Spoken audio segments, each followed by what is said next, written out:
అందరికీ నమస్కారం. ఎలా ఉన్నారు అందరూ? శ్రీ గీతా టాక్స్కి సుస్వాగతం. ముందుగా నా ఛానల్ని లైక్ చేయండి, షేర్ చేయండి, సబ్స్క్రైబ్ చేయండి, మర్చిపోకండి నేస్తాలు. సో మిత్రులందరికీ, ఆదరిస్తున్న వాళ్ళందరికీ పేరు పేరున నా కృతజ్ఞతలు, ధన్యవాదాలు. రోజులాగే మనం కూడా ఈరోజు కూడా ఒక చక్కని అంశంతో మీ ముందుకు వచ్చేసాను. ఏంటంటే, మనకి ఎంత గొప్పవాళ్ళైనా కూడా ఒక్కొక్కసారి కించిత్ గర్వం అనేది వస్తూ ఉంటుందన్నమాట. కొంచెం అంటే మహానుభావులకి, మహనీయులకి కొంచెమే వస్తుంది. అంటే అది వారికి రావడం అని కాదు, వాళ్ళ ద్వారా మనకి సందేశాన్ని ఇవ్వడానికి అన్నమాట. అలా భగవంతుడు చెప్పిస్తూ ఉంటాడు. నారదుడి ద్వారా కొన్ని సన్నివేశాలు అలా అన్నమాట. ఆయన ఎంచుకున్నటువంటి పాత్రల ద్వారా మనకి సందేశాన్ని ఇస్తూ ఉంటాడు భగవంతుడు. అలాంటిదే ఒక చక్కటి సన్నివేశాన్ని మీ ముందు ఉంచుతాను. మనకి శ్రీకృష్ణ పరమాత్మ జగన్నాటక సూత్రధారి అన్నమాట. శ్రీకృష్ణుడు ద్వారకా నగరంలో చక్కగా ఉంటున్నాడు.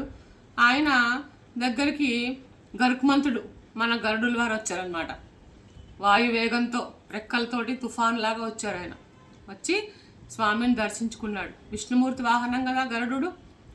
ఈ కృష్ణ అవతారంలో ఉన్న కృష్ణుడి దగ్గరికి వచ్చాడు గరుక్మంతుడు వారు. వచ్చి, ప్రభు, ఒక చిన్న సందేహం నాకు తీరుస్తారా అని అడిగాడు అనమాట. ఏమిటయ్యా అని అడిగారు. ఏం లేదు స్వామి, ఈ ప్రపంచంలో వాయువేగంలో నా అంత వేగంగా ఎవరైనా ప్రయాణం చేయగలరా? అసలు ఎవరూ లేరని అనుకుంటున్నాను, ఎవరైనా ఉన్నారా స్వామి అని అడిగారు. శ్రీకృష్ణుల వారు చిద్విలాసంగా చిరునవ్వు నవ్వి, గరుడ కాసేపు అక్కడ కూర్చో, చెప్తాను అన్నారు. కూర్చున్నాడు గరుడుల వారు. తర్వాత సుదర్శన చక్రం వచ్చింది, స్వామివారి ఆయుధం. సుదర్శన చక్రం వచ్చి, స్వామి, నాలాగా ఎవరైనా సంహరించగల శక్తి ఉందా? అసలు నేను ఇలా ఒక్కసారి మీరు వదిలేరంటే నేను ముక్కలు చేసేస్తాను, ఏ వస్తువునైనా సరే. నా అంత శక్తి, సంహరించగలిగే శక్తి ఎవరికైనా ఉందా స్వామి, చెప్పండి అని అడుగుతారు. సుదర్శన చక్రం. ఆయన మళ్ళీ చిరునవ్వు నవ్వి కృష్ణుల వారు, సుదర్శన ఒక నిమిషం కూర్చొని ఆయన అంటాడు. ఆయన కూడా కూర్చుంటాడు. ఈ లోపల అంతఃపురంలో నుంచి సత్యభామాదేవి గారు వస్తారు, జడు ఉక్కుంటూ. ఆవిడ స్వాధీన పతిక, అంటే భర్తని తన స్వాధీనంలో ఉంచుకున్నారని అనుకుంటున్నారనమాట ఆవిడ. భగవంతుడు అలా చేస్తాడు. సో ఆయన అనురాగానికి, ప్రేమకి కట్టుబడే ఉంటాడు స్వామివారు, భక్తికి. అలా ఆవిడ అనుకుంది. కొంచెం అతిశయంతో వచ్చింది సత్యభామాదేవి. వచ్చి, స్వామి చూడండి, 7 వారాల నగలన్నీ కూడా నేను అలంకరించుకున్నాను. ఎందుకంటే సమంతకమణి ఉంది, బోళ్ళంత బంగారం వస్తుందన్నమాట, సాత్రాజితి. చూడండి స్వామి, ఎంత చక్కగా ఉన్నాను నేను. అక్కడ మన రామావతారంలో సీతాదేవి కంటే కూడా నేను చాలా అందంగా ఉన్నాను కదా స్వామి అని అడిగిందట సత్యభామాదేవి. ఆయన కూడా చిరునవ్వు నవ్వి, సత్య ఒక నిమిషం వేచి ఉండు అని చెప్పారు. సో అందరూ కూర్చున్నారనమాట. అప్పుడు మన కృష్ణుల వారు నవ్వుతూ అన్నారట, గరుడ, హిమాలయ పర్వతాల్లో ఒక గుహలో ఒక వానరం తపస్సు చేసుకుంటూ ఉంటుంది. ఆ వానరం దగ్గరికి వెళ్ళి, నువ్వు స్వామి, ద్వారకా నగరంలో సీతారాముల దర్శనం అవుతుంది నీకు, చాలా తొందరగా నువ్వు రావాలి అని చెప్పు అన్నారట. స్వామి, ఎందుకు స్వామి ఇప్పుడు హిమాలయ పర్వతాల్లో ఉండే ఒక గుహలోకి వెళ్ళడం, ఒక వానరాన్ని కలిసి మళ్ళా తొందరగా రమ్మని చెప్పడం, రామావతారం అయిపోయింది కదా, మళ్ళీ ఎందుకు స్వామి అని అడిగారు గరుడుల వారు.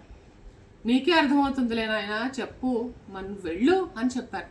మన గరుడుల వారు ఉత్సాహంతో, వాయు వేగంతో వెళ్ళి హిమాలయ పర్వతాలకు వెళ్ళి, వానరం ఎవరో కాదండి, చిరంజీవి మహానుభావుడు హనుమంతుల వారు, మన ఆంజనేయులు అనమాట. రామనామ తారక మంత్రాన్ని చెప్పిస్తూ గుహలో తపస్సు చేసుకుంటున్నారు. ఆయన దగ్గరికి వెళ్ళి, స్వామి, మిమ్మల్ని ద్వారకా నగరంలో మీకు సీతారాముల దర్శనం అవుతుందట, చాలా శీఘ్రంగా వేగంగా తీసుకురమ్మని చెప్పి మా ప్రభువులు కృష్ణుల వారు పంపించారంట అన్నారు. అంతే, ఒక్కసారిగా ఆయన మాట నోట్లోనే ఉంది. బయలుదేరాడు. ఒక్క ఉదుటున అసలు మహా ప్రచండమైన వేగంతో వచ్చేసాడు. శ్రీకృష్ణుల వారి దగ్గరికి వచ్చేసాడు హనుమంతుల వారు. వచ్చి దర్శనం చేసుకున్నారు. దర్శనం చేసుకున్న తర్వాత, ఏంటి స్వామి, సీతారాముల దర్శనం జరుగుతుందని మీరు కబురు పంపించారట, అందుకని వేగంగా వచ్చేసాను, సీతారాముల వారిని ఎప్పుడెప్పుడు చూడాలా అని తహతహలాడిపోతున్నాను, వచ్చాను, నా స్వామి దర్శనం ఇప్పించండి అని అడిగారట. అడిగితే అప్పుడు కృష్ణుల వారు చెప్పారట, అవును హనుమ, నాదొక చిన్న సందేహం అయ్యా అని. ఏమిటి అంటే, నువ్వు ఇంత వేగంగా ఎలా వచ్చావు, గరుత్మంతుడి కంటే వేగంగా ఎలా వచ్చావు, నిన్ను దారిలో ఎవరు అడ్డుకోలేదా అంటే, గరుత్మంతుడు చెప్పాడు స్వామి, ఆయన చెప్తుండగా నేను బయలుదేరాను వచ్చేసాను అంటే గరుత్మంతుడు కంటే కూడా వాయు వేగంతో వచ్చాడనమాట ఆయన. అది సరేనయ్యా, వచ్చేసావు బాగానే ఉంది, మరి గుమ్మంలో నిన్నెవరు, ద్వారంలో ఎవరు అడ్డుకోలేదా నిన్ను అని అడిగారు. ఏదో గిర్రా తిరుగుతోంది స్వామి, అడ్డుగా ఉందని చెప్పి దాన్ని నోట్లో వేసుకుని గుట్టుకొని మింగేశాను అన్నారట. అంటే సుదర్శన చక్రం అడ్డుగా అలా తిరుగుతుంటే దాన్ని తీసి చక్కగా గుట్టుకొని మింగేసి వచ్చేసాడు. వచ్చేసి, ఎవరు స్వామి ఈవిడ మీ పక్కన ఉంది అని అడిగారు. అడిగితే ఆవిడ సత్యభామ గుర్తుపట్టలేదనమాట. సీతాదేవినే ఆయన మనసులో నిలుపుకుంటాడు, రుక్మిణీదేవి కదా సీతాదేవి అవతారం, అందుకని ఎవరు స్వామి ఈవిడ అలంకరించుకుని ఉన్నారు అని అడిగారట. అప్పుడు ఈ దెబ్బతోటి గరుత్మంతుడికి కించిత్ ఉండేటటువంటి అహంకారం, గర్వం తగ్గిపోయింది. సత్యభామాదేవికి కనువిప్పు కలిగింది. సుదర్శన చక్రాన్ని మళ్ళీ కృష్ణుల వారు ఏం చేశారంటే, హనుమ సుదర్శన చక్రాన్ని వదిలే బాబు అంటే మళ్ళీ ఆయన విసర్జించారనమాట నోట్లోంచి. అలా ఆ మూడిట్లకి కూడా ఆ గర్వభంగం అనేది కలిగింది. అంటే ఆ పాత్రల ద్వారా మనుషులకి చెప్పారనమాట మనకి కృష్ణుల వారు, ఎవ్వరు ఎంత అధికులమైనా, ఎంత ఉన్నత స్థానంలో ఉన్నా, ఏం చేసినా కూడా మనుషుల్లో కొంచెం కూడా గర్వము, అహంకారము, అతిశయం అనేవి ఉండకూడదు.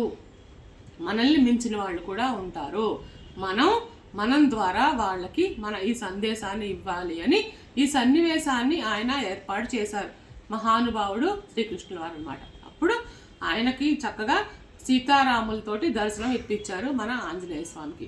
వాళ్ళకి దర్శనం చేసుకొని ప్రదక్షిణాలు చేసి మళ్ళీ రామనామ తారక మంత్రాన్ని జపిస్తూ యథాప్రకారం ఆయన పర్వత గుహల్లోకి వెళ్ళిపోయారు మన చిరంజీవి. సో జై వీర హనుమాన్, జై శ్రీరామ్. అందరికీ ధన్యవాదాలు. లైక్ చేయడం, షేర్ చేయడం, సబ్స్క్రైబ్ చేయడం మర్చిపోకండి.